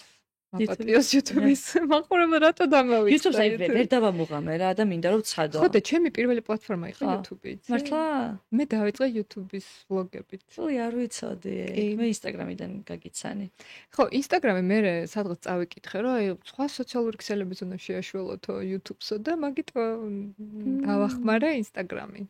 თორე თავიდან დავიწყე YouTube-ით და აი ძალიან მიყვარდა ეს პროცესი. უბრალოდ არ ვიცი, ცოტა გვიან გამოიყვიცა ქართულმა YouTube-მა. მე რო დავიწყე 8 წლის წინ. ხო, 8 წლის წინ ამდენ იყო. მე 3-4 წლის წინ მქონდა ცდილობები. და კარგად მიდიოდა, სხვა შეიძლება ბევრი ნახვები მქონდა, მაგრამ აი ხო, კარგად მიდიოდა ჩემიც და აი რაღაცა განსაკუთრებული მაყურებელი ყავს YouTube-ს. აი აუდიტორია YouTube-ს არ ჯობია არავინ, ხო. აი არავინ არ ჯობია. მე მგონია ძალიან ინტელექტუალურად განვითარებული. ძალიან ინტელექტუალები არიან. არ არსებობს რომ რაღაცა შემოენახოს, აუცილებლად ნახავს გამიზნულად ჩვენს კონტენტს, დაგიწერს. ისეთ გააზრებულ, ჩამოყალიბებულ კომენტარს. მართლა გულს და სულს ჩადებს. აი ხა რომ ვიხვეწები რომ გთხოვთ გამოგვიწერეთ, იმიტომ რომ გამოწერა ზრდის YouTube-ის არხს. აი გამოწერა, აი რომ ავხსნა ხა ეს როგორ მუშაობს, როცა გამოიწერა არხს, დატოვებ კომენტარს, დატოვებ ლაიქს, მე ეს ვიდეო ამოუვარდება, ანუ ალგორითმი ეხმარება ამ ვიდეოს, რომ უცნობ აუდიტორიამ და გავიდეს. და რაც უფრო იზრდება ნახვები, იზრდება გამომწერები, ასევე იზრდება YouTube უფრო მეცაც გიხდის. და ესეც ძალიან მნიშვნელოვანია, რომ შენ კონდეს ფინანსები, რომ იარსებოს და განავითარო. მე მაგის გამო დავანებ, იმიტომ რომ იმდენად ბევრი მეხარჯებოდა. ოპერატორს ვქირავდი, იმ დრამას ვაწყობდი, ასე შემდეგ და აი არაფერს აი კაპიკებს იხდი და მაშინ YouTube, ну ძალიან დიდი გამომწერები მაშინაც არ მყავდა ეხლა რაღაც. მაგრამ უბრალოდ აი აღარ ღირდა რა იმ მომენტში და მაგიტო შევეშვი და Instagram-ზე ესე უცებ მე თვითონ ვიღებდი რაღაცას და სპონსორები მყავდა. კი. ამიტომ ეს მგონია რომ აუდიტორიას ჩვენ ქართულ აუდიტორიას წლების წინ მეც როცა ბიუთილობი დავიწყე ძალიან დიდი მიუღებლობა ქონდა კონტენტ კრეატორების მიმართ რომლებიც რეკლამას აკეთებენ ხარ რეკლამის კი არ იმას არ ნიშნავს რომ შენ ვიღაცა რაღაცას გაწეს არიან ეგეთი კონტენტ კრეატორებიც სპონსორი ნიშნავს იმას რომ ამ კრეატორს აქვს საშუალება რომ ეს კონტენტი რომელსაც შენი ხიბლები გაგიზიაროს უფრო ხშირად ადამიანი იხდის ორნაირად ინტერნეტში ან თავისი ყურადღებით ან ფულით თუ არ გინდა რომ ხორცავს ექსკლუზიური კონტენტები, ხო, მაგალითად Patreon არის საიტი, სადაც შეგიძლია რომ გადაგო შენი ეს შენი პოდკასტი, რასაც ახლა ადამიანები უყურებენ უფასოდ, იქ გადაიხდი subscription-ი არის, გადაიხდის ყოველთვიურად რაღაც ნახას, იმისთვის რომ ყოველთვიურად კონდეს წვდომა შენს კონტენტზე. იმიტომ რომ იქ უფრო მეტად იხარჯები. არ იქნება სპონსორი, იქ იქნება მხოლოდ, ну, ვიღაცები მაგასაც აკეთებენ, მაგრამ იქ იქნება მხოლოდ იმ ადამიანებისთვის, რომლებიც შენ თანხას გიხდიან იმისთვის, რომ დაიქირავო ეს სტუდია, მოამზადო შენ დღის ეს დრო გამოყო და ამონტაჟო bla bla bla. თუ ამას არ აკეთებ, მაშინ იხდი შენი ყურადღებით, რომელსაც შენ ამ ყურადღებას მე ყიდი სპონსორს და ამაში ცუდი არაფერი არ ხო. პირიქით მე საინტერესო ინფორმაციას იგებენ. ხო, საინტერესო ინფორმაციას იგებენ და აი მე ყოველთვის აი ამდენი წელია Instagram-ზე ვარ და მე როცა ვაფოლოვებ, მე მყავს დღემდე წლებია ვაფოლოვებ ჩემს საყვარელ ბლოგერებს Instagram-ზე და როგორც კი ვატყობ, რომ აღარ აქტიურობს, ეგრევე ვხვდები, რომ მოაკლდა სპონსორინგი. და ეგრევე ვაქტიურდები, ვაკომენტარებ, ლაიქებ, რომ აი რაღაცნაირად არ მინდა, რომ იმ ადამიანმა შეწყვიტოს პოსტვა, იმიტომ რომ იმდენად საინტერესოა ჩემთვის და იმდენად ბევრ ამას ვიგებ. და იყო ყიდულობ ხოლმე, მიყიდია, იმდენი კურსი მიყიდია და იმდენი რაღაც პროდუქტი მიყიდია, უბრალოდ იმიტომ რომ ხარი დავუჭირო, რომ აი ოღონდ შენ არ გაჩერდე და გააგრძელე. ქართველები რაღაცა გვერდები შემხოდრია და გამომიწერია და მიყიდია მაგის პროდუქტი, რომ აი ასე შემოქვს რაღაც კონტრიბუცია ერთგვარი ჩემი მხრიდან, რომ რაღაც საინტერესოს აკეთებს ეს ადამიანი და მოდი ხარ შეგნებული მაყურებელი. ვისწავლოთ სალომესგან. არა, მე არ ვარ რაღაცა რიგითი, იმიტომ კი რომ რაღაც განსაკუთრებული. უბრალოდ ვიცი, აი შიგნით რა ხდება ამ პლატფორმებზე და რა ხდება კონტენტ კრეატორების და ინფლუენსერების და ბლოგერების ცხოვრებაში და მათ საქმეში რაც ხდება, რომ ვიცი და რომ მესმის და ვუგებ, აი ამიტომ, თორე არაფერი განსაკუთრებული. არა, ეგ არის კარგი საქციელი და მეც ვაკეთებ ხოლმე მაგას და მაყურებელიც კიდევ ერთხელ აი თავის დასაწყისში რაც ვქვი, მაყურებელსაც სჭირდება რაღაც დრო, რომ გათვიცნობიერდეს თავის როლში, როგორც მაყურებელში. და დღეს კიდე მაყურებელის კონტენტ კრეატორია და კონტენტ კრეატორის მაყურებელია და ყველა ერთად ვართ და კი, რა თქმა უნდა. მაყურებლის გარეშე ვერაფერი ვერ შეიქმნებოდა. აი არაფერი არ იარსებოდა, არც ერთი YouTube არხი, არც ერთი Instagram ბლოგი, არანაირი TikTok-ი არ იქნებოდა მაყურებლის გარეშე. და მე შენ ისედაც ვლაპარაკობ. ხო, მაგრამ აი მე მიყვარს არ ვიცი, შეიძლება ჩემი რაღაცა აი ცოტა აკვიატება, მაგრამ მე ის კი არ მიყვარს რომ ვაკეთო ის რაც ალგორითმს მოსწონს. ალგორითმი ხო რაღაცა ჩაგაჭერს და აი რაღაცა თუ იმას აკეთებ რომ უფრო მეტი დარჩეს მაყურებელი, მე იმას არ ვიცი ხო გაიგებენ თუ არა მაყურებლები, მაგრამ მე მიყვარს ის რაც მართლა მე ვარ. აი იმას თუ დავინახო რომ მოწონს ჩემს მაყურებელს, აი იმას გავაძლიერებ. შეიძლება არ ქონდეს ბევრი ნახვა, მაგრამ აი ვიღაცებმა ისეთი კომენტარი დამიწერონ, ისეთ რაღაც წავიკითხო, რომ უი რა საინტერესო ყოფილა და არა ის, რომ აი ალგორითმის დაკრულზე ვიცეკვარ. ხო და მე სხვათა შორის ახლა რომ ვუყურებდი შენს პოდკასტს, აი რო გაიფიქრებ, რომ ის ზუსტად სალომეს პოდკასტი როგორც უნდა იყოს, ეგეთი პოდკასტია რა. ვინც ხარ, როგორც გიცნობ, შენი საუბრის სტილი, მანერა, მიხრა, მოხრა, შენი სინაზე, შენი ფემინურობა, აი ზუსტად ყველა ფერიდან დაწყებული კითხვის ფორმატით და შენი სტუმრების პასუხებით გაგრძელებული ზუსტად ისე არის ეს ყველაფერი შეფუთული ერთად, როგორიც ხარ შენ თავიდან ბოლომდე. ძალიან მიხარია რომ ამიტომ ზუსტად ისე აკეთებ, როგორც ჩაფიქრებული გქონდა ჩემი აზრით. ხო, აი ეს არის გულწრფელობა, რითიც დავიწყეთ საუბარი და ის რაც ხარ. მე მაინც მგონია რომ შენ უფრო ის ხარ რაც ხარ, მაგრამ მეც აი თქვენერად არ შემიძლია. მე გიჟი ვარ. ხო, შენ ცოტა გიჟი ხარ. მაგრამ აი ამის გარეშე მე არ შემეწა, აი გულწრფელობის გარეშე, აი რა აზრი აქვს საერთოდ? ანუ აუცილებლად სადღაც გადაიწვევი. აი სადღაც დაიღლები, სადღაც მე მქონია ეს პერიოდები, რომ უნდა გაიღიმო, რომ რაღაცა კონტენტი გადაიღო, ხო? თან სილამაზეზე რო გაქვს და რაღაც. და აი რო არის ბოლოს ხვდებოდი, რომ აი არ მეღიმება და მოდი დღეს არ გადავიღებ და აი დაველოდები, როცა кай ხასიათს. მაგრამ მე მივხვდი, რომ არა უშავს, როგორიც ხარ, ისეთი უნდა იყო და აი ამას გაიგებს შენი ერთგული მაყურებელი აუცილებლად. ხო, მე მგონია, რომ ეგ ყველაფერი მოდის იქიდან, თუ როგორ მივიღებ და შევიყვარებ საკუთარ თავს რა. მე თუ მგონია, რომ როგორიც ვარ, ეგ მოსაწონი არ არის, შევქმნი რაღაც ვერსიას, რომელიც მგონია, რომ უფრო მოსაწონი იქნება საზოგადოების, მაგრამ მე თუ მგონია, რომ როგორიც ვარ, მე ძალიან კომფორტულად ვარ ჩემს თავთან და ძალიან სიამოვნებ როგორიც ვარ. მე აღარ ცდილობ რომ დამალო და დაფარო რაღაცები და ეგ ყველაფერი საერთოდ ყველა ჩვენი გადაწყვეტილება ხო რაღაცა იმ სიღრმეებიდან მოდის, სადაც რაღაცები მოუგვარებელი გვაქვს ან მოგვარებული. და მე მგონია, რომ აი ეგ არის, რაც ძალიან მნიშვნელოვანი საკითხია, რაზეც უნდა იმუშაოს ადამიანის კონტენტ კრეატორებმა. კი, და მაგ დროს უნდა გახსოვდეთ, რომ ყველა გვაერთიანებს, ამ 7 მილიარდს გვაერთიანებს ის, რომ ადამიანები ვართ. ადამიანს გაცილებით მეტი საერთო გვაქვს ერთმანეთთან, ვიდრე განმასხვავებელი. აი გაცილებით მეტი საერთო. ასე რომ თქვენნაირი შეიძლება უამრავი ადამიანი იყოს და რასაც თქვენ აკეთებთ, შეიძლება უამრავ ადამიანს აინტერესებდეს. არ გეგონოთ, რომ ერთადერთი ხართ. კი. რამდენად კინეული არ უნდა იყოს მაგის მოსმენა, იმდენად სასიამოვნო. განსაკუთრებით, როცა ცუდ ხასიათზე ხარ და დაგრუზული ხარ რაღაცაზე და ჟარგონებით ვსაუბრობ უკაცრავად, რაღაცაზე ის ხარ, დეპრესიაში ხარ და მოწყენილი ხარ, რო გახსენდება, რომ შენ არ ხარ ერთ-ერთი, რომელიც ამ ტკივილს განიცდის და ამ ჯვარს ატარებს ზურგით, მე უფრო მარტივი ხდება ხოლმე. მაგის, მაგრამ ეგოსაც კარგად შეაქანავებს და ეგეც მნიშვნელოვანია. ერთხელ ჩემმა სტუმარმა თქვა, დაგილურჯობს ეგოსო.